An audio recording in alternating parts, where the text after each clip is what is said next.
में हमने क्या कंप्लीट किया था? वी हैव कंप्लीटेड कि कार्बोक्सिलिक एसिड और फिनॉल को अगर आप कंपेयर करते हैं, तो जो कार्बोक्सिलिक एसिड्स होते हैं they are more acidic than phenols. तो वो हमने डिस्कस किया था। आज हम देखेंगे कि जो कार्बोक्सिलिक एसिड है, उनकी एसिड स्ट्रेंथ पे क्या असर होता है सब्स्टिट्यूएंट्स का। तो उससे पहले एक चीज़ ध्यान रखनी है, मैंने आपको ये पहले भी बताया था कि जो कार्बोक्सिलिक एसिड होते हैं आफ्टर डोनेशन ऑफ प्रोटॉन, ये कार्बोक्सिलेट आयन बनाते हैं। ये जो कार्बोक्सिलेट आयन होता है, ये जितना ज़्यादा स्टेबल होगा, उतना जो एसिड स्ट्रेंथ है, वो ज़्यादा होगी और जितनी ज़्यादा एसिड स्ट्रेंथ होगी, उतना ही जो ज़्यादा आपका Ka होगा और pKa जो होगा कम होगा। तो जो एसिड स्ट्रॉन्ग होता है, उसका जो Ka होता है वो ज़्यादा होता है लेकिन pKa कम होता है। और यहाँ पे इस चीज़ का ध्यान रखना है कि ये जो कार्बोक्सिलेट आयन है, ये जितना ज़्यादा स्टेबल होगा, उतना ज़्यादा जो एसिड है वो स्ट्रॉन्ग होगा। इट मीन्स कोई भी ग्रुप अगर कार्बोक्सिलेट आयन को स्टेबल बनाएगा, तो वो एसिड करैक्टर जो है एसिड स्ट्रेंथ वो इंक्रीज करेगा। अगर कोई सब्स्टिट्यूएंट कार्बोक्सिलेट आयन की स्टेबिलिटी को घटाएगा, तो वो एसिड करैक्टर को क्या कर देगा? डिक्रीज कर देगा। और यहाँ पे अगर आपको ध्यान हो, मैंने पहले भी बताया था कि ये जो कार्बोक्सिलेट आयन है, इस पे क्या चार्ज है? माइनस चार्ज है। और अगर कोई ग्रुप इस माइनस चार्ज को इंटेंसिफाई कर दे, बढ़ा दे, मीन अनस्टेबिलिटी ला रहा है और कोई इसके माइनस चार्ज को कम कर दे, मतलब वो क्या करेगा? उसे स्टेबल लाएगा। तो अगर आप देखें ऐसे ग्रुप जिनमें आपका माइनस आई इफेक्ट होता है, मीन इलेक्ट्रॉन विड्रॉइंग ग्रुप, वो इसको क्या करते हैं? स्टेबल बनाते हैं by decreasing the electron density. तो यहाँ पे ये फिनॉल्स की तरह ही आएगा कि अगर कोई भी इलेक्ट्रॉन विड्रॉइंग ग्रुप प्रेजेंट होगा, तो इलेक्ट्रॉन विड्रॉइंग चार्ज क्या करे, विड्रॉइंग ग्रुप क्या करेगा? It will increase the stability of carboxylate ion bye dispersing the negative charge and increasing the acid strength. तो यहाँ पे आप देख सकते हैं ये एग्जांपल लिखे हुए हैं। सबसे ज्यादा जो आपका इलेक्ट्रॉन विड्रॉइंग ग्रुप होता है वो होता है CF3। उसके बाद आपका NO2, देन CN, फिर ये फ्लोरीन, फिर क्लोरीन, ये ब्रोमीन, आयोडीन और ये फिनाइल। फिनाइल किसको बोलते हैं? C6H5 ग्रुप को। देन इसी में आता है कि अगर आपके जो ये कार्बोक्सिलेट जो ग्रुप है, अगर इस ग्रुप के साथ इलेक्ट्रॉन डोनेटिंग ग्रुप लगा होगा, तो ये क्या करेगा? It will destabilize the carboxylate ion by intensifying the negative charge और एसिड स्ट्रेंथ इस कारण से क्या हो जाएगी? डिक्रीज हो जाएगी। तो इसका अगर आप एग्जांपल देखें तो आप ये देख सकते हैं कि अगर आप ये जो एसिड्स हैं इनको अगर आप कंपेयर करें, तो ये देखेंगे दिस इज मिथेनोइक एसिड। ये आपका एसिटिक एसिड है या इसको इथेनोइक एसिड भी बोलते हैं। इसमें आपका CH3 ग्रुप एक फालतू लगा है, इसमें इथाइल ग्रुप लगा हुआ है। अब इसमें ये देखें, दिस इज आइसोप्रोपाइल ग्रुप और ये हमारा टर्शरी ब्यूटाइल ग्रुप है। तो अगर हम जब इधर को मूव करेंगे तो हम ये देख रहे हैं कि जो प्लस आई इफेक्ट है, प्लस आई इफेक्ट बढ़ रहा है। और आपको पता है प्लस आई इफेक्ट क्या करता है? माइनस चार्ज वाला जो भी आयन होता है, यहाँ पे कार्बोक्सिलेट आयन है जिसके ऊपर क्या है? माइनस चार्ज है। तो प्लस आई इफेक्ट जो है जैसे जैसे इंक्रीज करेगा, कार्बोक्सिलेट आयन की जो स्टेबिलिटी है वो कम होती जाएगी और एसिडिक करैक्टर है वो डिक्रीज होगा। तो यहाँ पे आप देख सकते हैं कि जो एसिडिक करैक्टर है वो यहाँ पे एसिडिक करैक्टर डिक्रीज हो रहा है because plus I effect is increasing. Then एक और एग्जांपल है, ये कह रहे हैं अगर आप इन दोनों को कंपेयर करें, ये जो है दिस इज इथेनोइक एसिड और ये जो है this is 1 chloro ethanoic acid. तो दोनों में अगर आप देखेंगे ये जो Cl है it has minus I effect. तो माइनस आई इफेक्ट क्या करता है? It increases the stability of carboxylate ion. जब कार्बोक्सिलेट आयन की स्टेबिलिटी को ये बढ़ाएगा, मतलब एसिड स्ट्रेंथ जो है वो भी इंक्रीज करेगा। तो इस वजह से ये ज्यादा एसिडिक है। अब आप इन सबको कंपेयर कर लीजिए। ये इसमें पहला अगर आप देखिए, सबसे ज्यादा जो माइनस आई इफेक्ट होता है वो एफ में है, देन आपका Cl, देन Br, फिर आई। तो यहाँ पे आप देख सकते हैं जो एसिड स्ट्रेंथ है वो फ्लोरोइथेनोइक एसिड की ज्यादा है, 2 फ्लोरोइथेनोइक एसिड की ज्यादा है, then chloroethanoic acid, then bromo, then iodo. ऐसे ही नेक्स्ट एग्जांपल में अगर आप देखेंगे तो ये COH ग्रुप है। अगर आप इसमें सबसे पहला देखिए यहाँ पे, इससे जो नेक्स्ट कार्बन है अल्फा कार्बन, उसी से ये Cl जुड़ा हुआ है और Cl के पास कौन सा इफेक्ट है, माइनस आई इफेक्ट। यहाँ पे अल्फा कार्बन से जुड़ा हुआ है। अब उससे अगले में जाएंगे, ये जो Cl ग्रुप है ये बीटा कार्बन से जुड़ा है, मतलब इसकी जो दूरी है COOH से वो क्या हो रही है, इंक्रीज हो रही है। अब यहाँ पे अगर आप देखेंगे अल्फा, बीटा, गामा से जुड़ा है, तो ये जो माइनस आई इफेक्ट है इसका जो रिजल्टेंट है वो भी कम होता जाता है जैसे जैसे डिस्टेंस इंक्रीज होता जाएगा। तो सबसे ज्यादा जो माइनस आई इफेक्ट का जो असर है वो इस वाले में देखने को मिलेगा और इसका नाम है, अगर आप इसको नंबरिंग करें 1 2 3 4, 2 क्लोरो ब्यूटेनोइक एसिड। तो जो 2 क्लोरो ब्यूटेनोइक एसिड है it is more acidic than 3 chloro butanoic acid, then 4 chloro butanoic acid. तो ये नेक्स्ट एग्जांपल आ जाता है। तो कभी-कभी एग्जाम में आ जाता है कंपैरिजन, तो आप ये इन चीजों का ध्यान रखिएगा। देन नेक्स्ट आता है, ये बड़ा इंपॉर्टेंट है। अगर आप इस कंपाउंड की बात करें तो इसमें जो COH ग्रुप है it is directly attached to the carbon containing double bond. तो यहाँ पे अगर इन दोनों को अगर आप कंपेयर करें तो ये कह रहे हैं कि ये जो एसिड है it is more acidic than ethanoic acid. इसका रीजन क्या है, देखिए अगर आप रीजन देखेंगे तो रीजन सिर्फ ये है कि अगर आप इस केस में देखें, जो COH ग्रुप है it is attach to sp3 hybridize carbon atom और इसके अंदर जो COH ग्रुप है वो sp2 हाइब्रिडाइज कार्बन एटम से जुड़ा हुआ है। अब आपको ये पता होना चाहिए कि जो आपका sp2 हाइब्रिडाइज कार्बन एटम होता है इट इज मोर इलेक्ट्रोनेगेटिव। मान लीजिए अगर ये मोर इलेक्ट्रोनेगेटिव है तो ये क्या करेगा, it will stabilize the carboxylate ion, ये कार्बोक्सिलेट आयन को स्टेबल करेगा और एसिड स्ट्रेंथ जो है वो क्या कर जाएगी, इंक्रीज करेगी। लेकिन यहाँ पे कुछ बच्चे ये क्वेश्चन भी कर सकते हैं कि मैम अगर आप ये कह रहे हैं कि जो COH ग्रुप है वो sp2 हाइब्रिडाइज्ड कार्बन एटम से जुड़ा हुआ है, तो यहाँ पे अगर हम ध्यान दें इस पाई बॉन्ड के कारण, बिकॉज यहाँ पे रेजोनेंस है, ये जो पाई बॉन्ड के इलेक्ट्रॉन है ये इधर डोनेट हो सकते हैं। मीन रेजोनेंस की वजह से जो एसिड स्ट्रेंथ होनी चाहिए वो घटनी चाहिए, क्योंकि रेजोनेंस जो है अगर आप खुद सोचें रेजोनेंस की वजह से जो कार्बोक्सिलेट आयन बनेगा वो क्या हो जाएगा, अनस्टेबल हो जाएगा, बिकॉज रेजोनेंस की वजह से ये पाई इलेक्ट्रॉन को जो है डोनेट करेंगे। लेकिन रेजोनेंस इफेक्ट यहाँ पे डिसाइडिंग फैक्टर नहीं हो पाता। दोबारा से सुनिएगा कि रेजोनेंस जो है उसकी वजह से तो हम ये सोचते हैं कि जो एसिड स्ट्रेंथ है वो कम होनी चाहिए, क्योंकि रेजोनेंस की वजह से आप ये खुद देखिए electron are donating toward the carbon, ये कार्बोक्सिलेट कार्बन की तरफ डोनेट हो रहे हैं इलेक्ट्रॉन।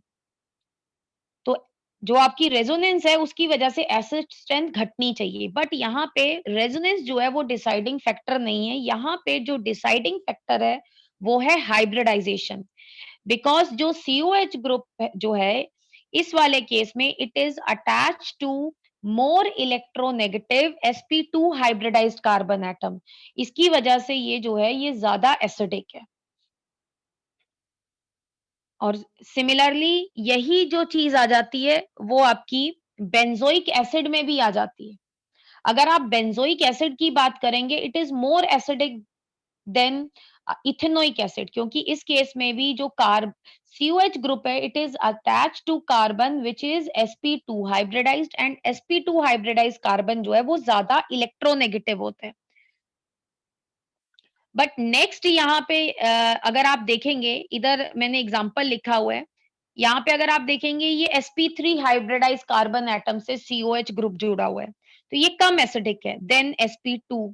फिर सबसे ज्यादा एसिडिक होगा sp वाला कार्बन, जहां पे जो COH ग्रुप है वो sp हाइब्रिडाइज्ड कार्बन एटम से जुड़ा है, क्योंकि सबसे ज्यादा जो इलेक्ट्रोनेगेटिविटी होती है वो होती है sp हाइब्रिडाइज्ड कार्बन एटम में, देन sp2, देन sp3। ठीक है, तो इस वजह से ये जो ट्रिपल बॉन्ड वाला जो कंपाउंड आपको दिख रहा है प्रोपियोलिक एसिड, ये जो है इसका जर्नल नेम है, लेकिन अगर आप इसका आयुपेक नेम देखें तो इसका जो आयुपेक नेम होगा वो होगा प्रो प्रोप 2 आइन ओइक एसिड, बाकी इसे प्रोपेलोइक एसिड भी बोल रहे हैं। अब लेकिन यहाँ पे तो आपको समझ में आ गया कि ये sp3 हाइब्रिडाइज कार्बन है तो ये सबसे कम एसिडिक है। देन डबल बॉन्ड वाला जो sp2 हाइब्रिडाइज कार्बन है, देन sp।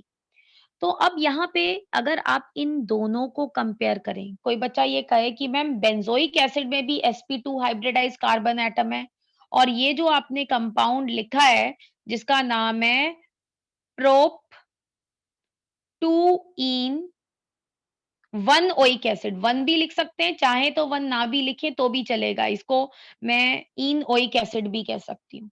तो ये जो एसिड है, ये जो है it is less acidic then benzoic acid. तो ये क्वेश्चन आ सकता है, लेस एसिडिक क्यों है जबकि दोनों में ही sp2 हाइब्रिडाइज कार्बन एटम है? तो इसका रीजन आता है रेजोनेंस में। मैंने आपको बताया था कि एक अपोजिंग फैक्टर होता है इस वाले कंपाउंड्स में, जहां पे रेजोनेंस की वजह से एसिड स्ट्रेंथ क्या होती है, कम होती है। अब आप इन दोनों कंपाउंड को अगर कंपेयर करेंगे, तो अगर नीचे वाले कंपाउंड की अगर आप बात करें, अगर रेजोनेंस हो, तो रेजोनेंस की वजह से ये जो बेंजीन रिंग का जो एरोमेटिक कैरेक्टर है वो क्या हो रहा है, कम हो जाएगा, क्योंकि ये आप खुद देखिए यहाँ पे डबल बॉन्ड हट गया। रेजोनेंस अगर आप देखें एरोमेटिक कंपाउंड कौन होता है, हक्कल रूल के जरिए हमने देखा था, तो बेंजीन के केस में we have alternate single and double bond. लेकिन रेजोनेंस की वजह से क्या होगा, आपकी जो एरोमेटिसिटी है वो कम हो जाएगी, तो इसलिए यहाँ पे उतनी ज्यादा इफेक्टिवली जो है रेजोनेंस जो है ये पाई इलेक्ट्रॉन को डोनेट नहीं करती है as compare to this above compound. तो इसलिए इस केस में जो एसिड जो स्ट्रेंथ होती है वो ज्यादा होती है, बिकॉज यहाँ पे रेजोनेंस का असर उतना ज्यादा नहीं होता है जितना ऊपर वाले केस में होता है। तो यहाँ पे अगर आप देखेंगे मैंने इसका रीजन भी लिखा हुआ है, मैंने कहा है बेंजोइक एसिड जो है it is stronger than acrylic acid. आप देख सकते हैं बेंजोइक एसिड का pKa कम है और एक्रेलिक एसिड का pKa ज्यादा है, मतलब एक्रेलिक एसिड जो है वो वीकर एसिड है देन बेंजोइक एसिड। क्यों? Because the double bond of benzene ring is less electron donating, because this delocalization destroy the aromatic character of benzene ring। तो इस वजह से रेजोनेंस जो है वो ज्यादा नहीं घटा पाता है एसिड स्ट्रेंथ को बेंजोइक एसिड के केस में as compare to acrylic acid. ये सबको समझ में आया? Yes yes ma'am.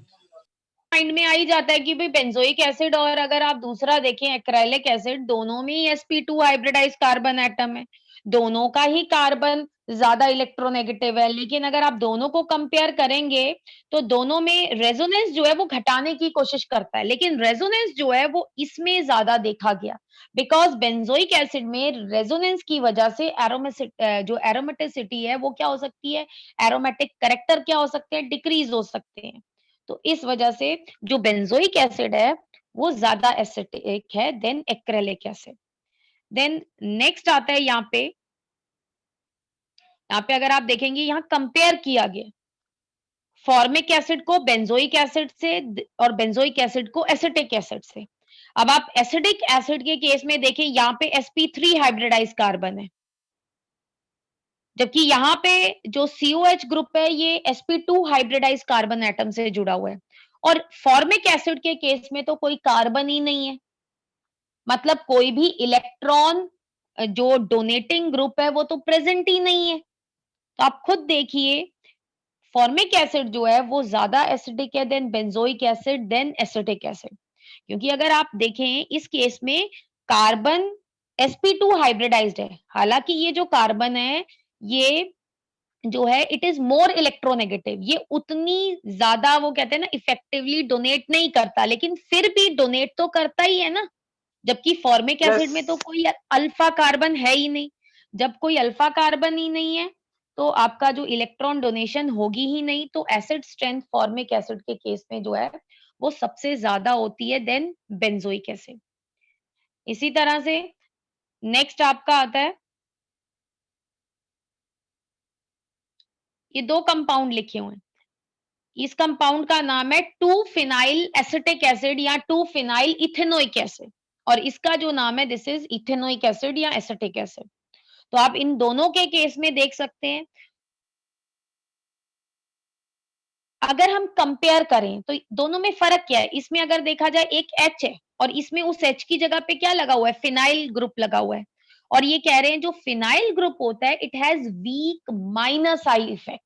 और मैंने आपको बताया था जिस भी केस में माइनस आई इफेक्ट होता है वो क्या करता है, कार्बोक्सिलेट आयन को स्टेबल बनाता है। तो स्टेबल बनाने का मतलब क्या करेगा, वो एसिड स्ट्रेंथ को इंक्रीज करेगा। हालांकि फिनाइल जो ग्रुप है it has week minus I effect, लेकिन अगर आप दोनों को कंपेयर करें इसमें तो माइनस आई इफेक्ट है ही नहीं, एसिटिक एसिड में इसमें है। तो इसलिए जो इसकी एसिड स्ट्रेंथ है वो ज्यादा है, मतलब इसका pKa आप देख सकते हैं कम आ रहा है, 4.31 आ रहा है, जबकि एसिटिक एसिड का pKa ज्यादा है। और आपको पता है किसका pKa ज्यादा होता है, जिसकी तो एसिड कम है। स्ट्रेंथ जो होती है वो कम होती है। ठीक है। अब ऐसे ही नेक्स्ट अगर आप देखें यहाँ पे, तो ये सारे जो हैं मैंने एग्जाम्पल दिए हैं, ये आपकी एनसीईआरटी की बुक में भी लिखा है। जितना ज्यादा इलेक्ट्रॉन विड्रॉइंग ग्रुप होगा उतना ज्यादा एसिड स्ट्रेंथ होगी। तो मैंने आपको बताया था सबसे ज्यादा CF3, फिर CCl3, यहाँ पे 3 क्लोरीन लगे हैं, यहाँ पे 2 क्लोरीन लगे हैं। फिर यहाँ पे अगर आप देखें इधर सॉरी इधर 1 क्लोरीन था, तो नहीं यहाँ पे, हाँ जी, तो ये जो है आपका ये क्लोरीन ही है, मैंने दोबारा लिख दिया गलती से ये। फिर ये आपका नाइट्रो ग्रुप है, फिर CN साइनो ग्रुप, फिर फ्लोरीन, क्लोरीन, ब्रोमीन। ये फॉर्मिक एसिड जो है वो ज्यादा एसिडिक है। ठीक है, ये हमने पहले भी डिस्कस किया था, तो ये आप देख सकते हैं कि जितना ज्यादा माइनस आई इफेक्ट होगा उतनी एसिड स्ट्रेंथ क्या होगी, ज्यादा होगी। और प्लस आई इफेक्ट जो है वो एसिड स्ट्रेंथ को कम करेगा। देन नेक्स्ट आता है इसमें आपका, अगर आप एरोमेटिक एसिड को कंपेयर करें, तो एरोमेटिक एसिड ये देखिए, अगर ये दिस इज बेंजोइक एसिड, और ये जो ग्रुप्स हैं CH3O, CH3OH, ये सारे जो होते हैं they are electron donating group. Electron donating group है, और ये जो है दे सारे इलेक्ट्रॉन विड्रॉइंग ग्रुप। तो इलेक्ट्रॉन विड्रॉइंग ग्रुप क्या कर रहा है, एसिड स्ट्रेंथ को इंक्रीज कर रहा है। तो आप देख सकते हैं क्लोरीन से ज्यादा जो इलेक्ट्रॉन विड्रॉइंग वो NO2 है, तो उसकी एसिड स्ट्रेंथ ज्यादा है।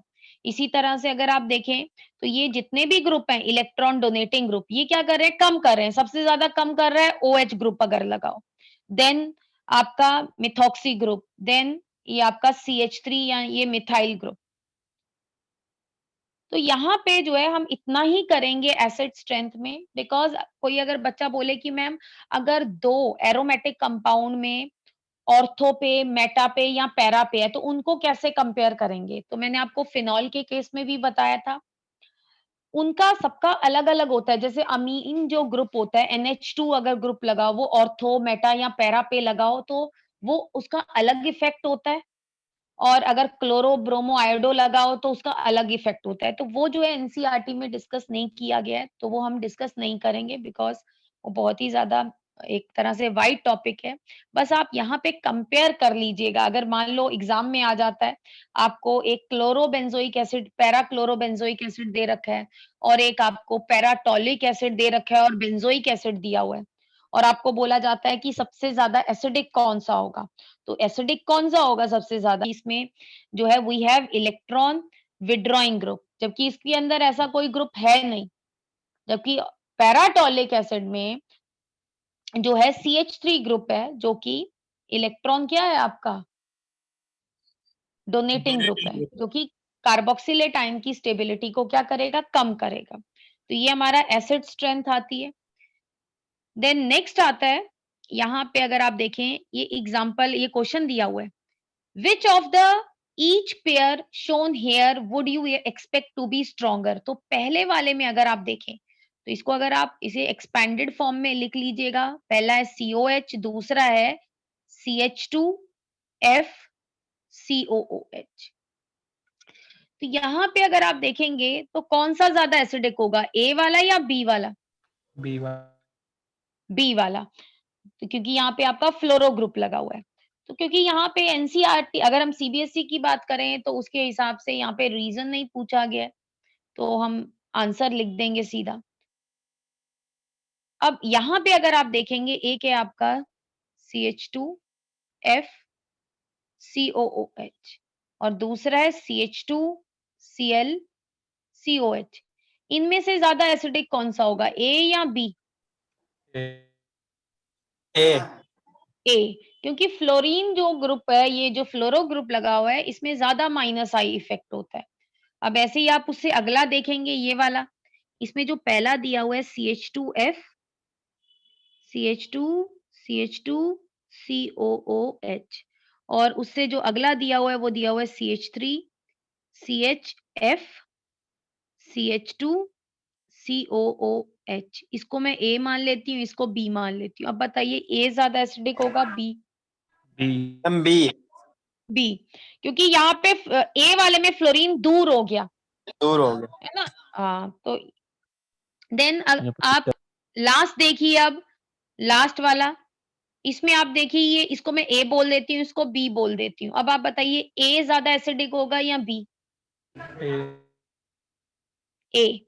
तो आप पहले बी दोनों में वाला। फर्क देखिए। हाँ, दोनों में पहले डिफरेंस देखिए। इसमें CF3 है, इसमें CH3 है। तो यहाँ पे आपको उसी टाइम पता लग जाएगा भी ए ज्यादा एसिडिक है। इसमें 3 इलेक्ट्रॉन विथड्रॉइंग F ग्रुप लगे हुए हैं ना, CF3 है। देन एक क्वेश्चन मुझे यहाँ पे दिखा था, किसी बुक में था। ये क्वेश्चन क्या कह रहे हैं? Fluorine is more electronegative than chlorine. अभी भी हमने वही बात की थी। हमने ये कहा था कि जो फ्लोरीन है, उसका जो माइनस आई इफेक्ट है वो ज्यादा है। लेकिन यहाँ पे ये कह रहे हैं कि अगर फ्लोरीन बेंजोइक एसिड, मतलब ये बेंजीन रिंग से जुड़ा हो, then it is weaker acid than parachlorobenzoic acid. ये पैराक्लोरो और पैराफ्लोरोबेंजोइक एसिड की बात हो रही है। तो ये कह रहे हैं कि हालांकि जो फ्लोरीन है इट इज मोर इलेक्ट्रोनेगेटिव, लेकिन जो पैराफ्लोरोबेंजोइक एसिड है वो वीक एसिड है। उसका रीजन इन्होंने ये दे रखा है कि देखिए, हालांकि जो फ्लोरीन है इसमें माइनस आई इफेक्ट जो है, नो डाउट वो ज्यादा है than chloro group. Minus I effect जो होता है वो फ्लोरो एफ ग्रुप में ज्यादा होता है। लेकिन अगर आप बेटा ध्यान से देखें तो रेजोनेंस इफेक्ट, क्योंकि अगर आप देखें, देखा जाए तो ये जो अगर फ्लोरीन बेंजीन रिंग वगैरह से क्लोरो ब्रोमो आयोडो जो भी लगा होता है, तो ये क्या होता है? These are electron donating, they donate their electron toward the benzene ring in resonance. मतलब ये जो ग्रुप होते हैं इनमें माइनस आई इफेक्ट होता है और साथ ही साथ प्लस आर इफेक्ट भी होता है, अगर ये डायरेक्टली बेंजीन रिंग से जुड़े हों। यही होता है। और आपको ये पता होना चाहिए कि जो प्लस आर इफेक्ट है वो क्या करेगा? वो कम करेगा एसिड स्ट्रेंथ को। तो ये कह रहे हैं कि हालांकि फ्लोरीन में माइनस आई स्ट्रॉन्ग है, लेकिन इस केस में प्लस आर भी बहुत ज्यादा स्ट्रॉन्ग होता है। तो ये इलेक्ट्रॉन डोनेट कर देता है टुवर्ड द बेंजीन रिंग। तो प्लस आर की वजह से क्या होगा, कार्बोक्सिलेट आयन की जो स्टेबिलिटी है वो कम होगी, और अगर कार्बोक्सिलेट आयन की स्टेबिलिटी कम होगी तो एसिड स्ट्रेंथ क्या होगी, डिक्रीज होगी। तो यहाँ पे ये कह रहे हैं in parafluorobenzoic acid plus R effect जो है it outweighed the minus I effect, और इस वजह से जो पैराबेंजोइक एसिड है it is weaker acid than parachlorobenzoic acid. और इसका रीजन क्या है कि ये ज्यादा जो है प्लस आर क्यों है, क्योंकि अगर आप देखें फ्लोरीन के केस में जो लोन पेयर है वो 2p ऑर्बिटल में है और इस केस में 3p ऑर्बिटल में। और यहाँ पे ये जो पाई बॉन्ड जो बनेगा, अब आप कहेंगे पाई बॉन्ड कैसे कब बनेगा, तो आप इसके रेजोनेटिंग स्ट्रक्चर अगर आप ध्यान से देखें, मैं सिर्फ फ्लोरीन बना रही हूँ, सीओएच ग्रुप नहीं बना रही हूँ यहाँ पे। तो जब रेजोनेटिंग स्ट्रक्चर बनते हैं तो आपने बेटा देखा होगा यहाँ पे पाई बॉन्ड बन जाता है फ्लोरीन और कार्बन के बीच में, यही होता है, यस फ्लोरीन मैम। और कार्बन में पाई बॉन्ड बन जाता है। अब ये पाई बॉन्ड कैसे बनता है, ओवरलैपिंग से ही तो बनता है, ओवरलैपिंग ऑफ ऑर्बिटल। अब फ्लोरीन के केस में 2p ऑर्बिटल है, और ये जो कार्बन जिसके साथ पाई बॉन्ड बना है यहाँ पे ये भी 2p ऑर्बिटल है। तो 2p और 2p दोनों का साइज सेम है, तो इनमें जो ओवरलैपिंग होती है वो इफेक्टिव होती है। देन क्लोरीन के केस में 3p ऑर्बिटल है, तो इस वजह से जो फ्लोरीन होता है it has stronger plus R effect. तो ये क्या करता है, रेजोनेंस के टाइम में ज्यादा बेटर तरीके से अपने लोन पेयर जो है वो डोनेट करता है बेंजीन रिंग को, और जिसकी वजह से जो स्टेबिलिटी होती है कार्बोक्सिलेट आयन की वो कम होगी। जब स्टेबिलिटी कम होगी तो एसिड स्ट्रेंथ भी डिक्रीज होगी। ठीक है, यस मैम। ठीक है। अब बेटा नेक्स्ट आते हैं, मैंने जब आपको शुरू में ही बताया था जब हम रिएक्शन कर रहे थे, मैं दोबारा से एक बारी आपको बता देती हूँ।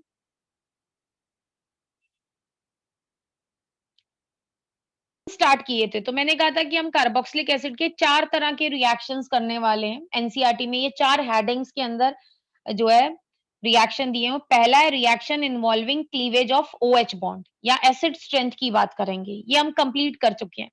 दूसरा हम करेंगे reaction involving cleavage of COH bond, ये बॉन्ड टूटे। तीसरा हम करेंगे रिएक्शन इन्वॉल्विंग सीओओएच ग्रुप, और चौथा करेंगे सब्स्टिट्यूशन रिएक्शन। तो इसमें हम सेकंड डिस्कस करेंगे अभी।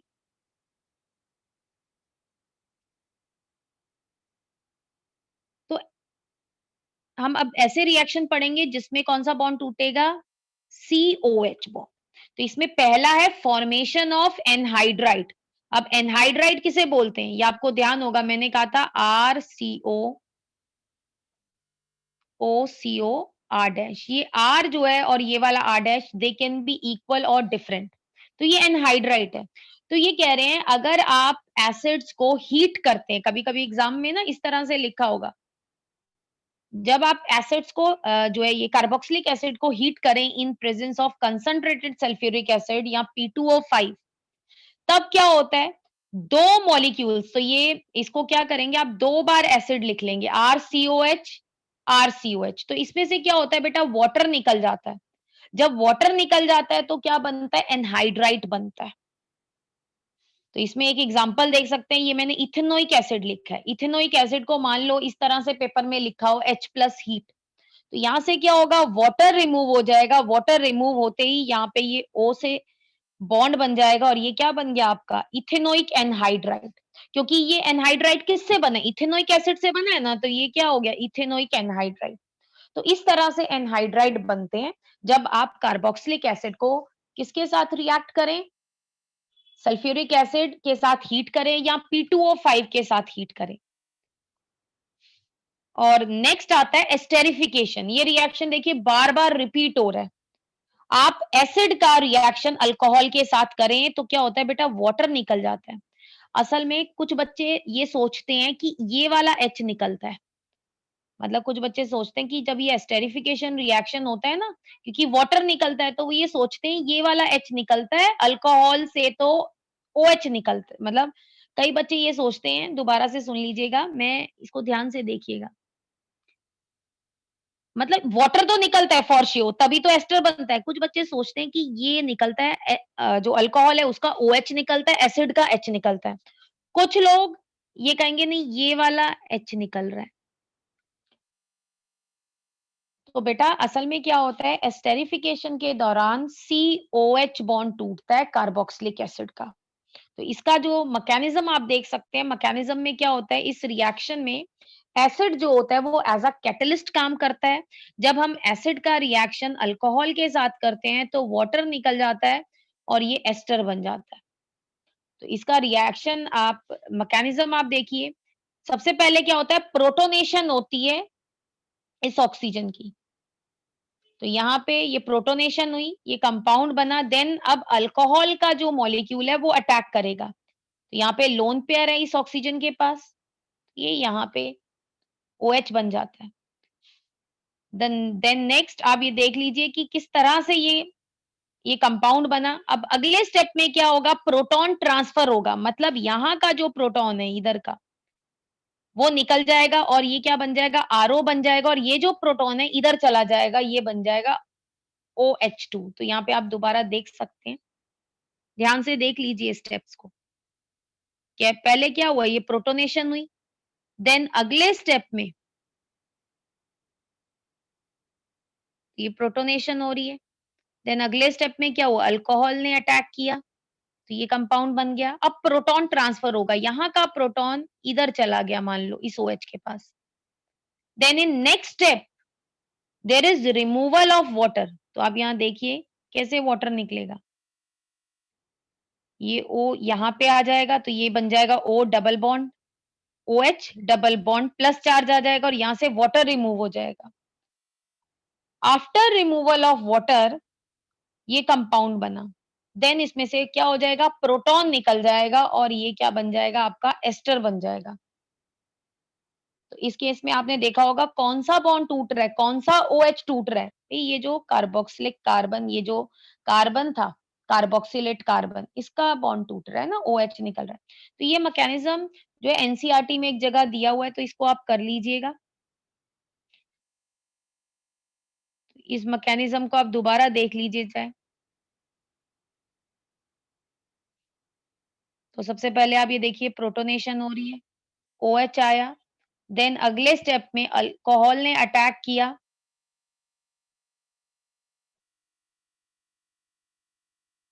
इस तरह से आपका अल्कोहल जो है वो अटैक कर रहा है। देन इन नेक्स्ट स्टेप जब अल्कोहल अटैक करेगा अगले स्टेप में प्रोटॉन ट्रांसफर होगी, यहाँ से OH निकल जाएगा और ये H इधर आ जाएगा। Then there is removal of water, तो वाटर निकलेगा और यहाँ पे क्या बन जाएगा C डबल बॉन्ड OH और ऑक्सीजन के ऊपर प्लस चार्ज आएगा और लास्ट स्टेप में इसमें से जो प्रोटॉन है वो रिमूव हो जाएगा leading to formation of ester. तो ये रिएक्शन है।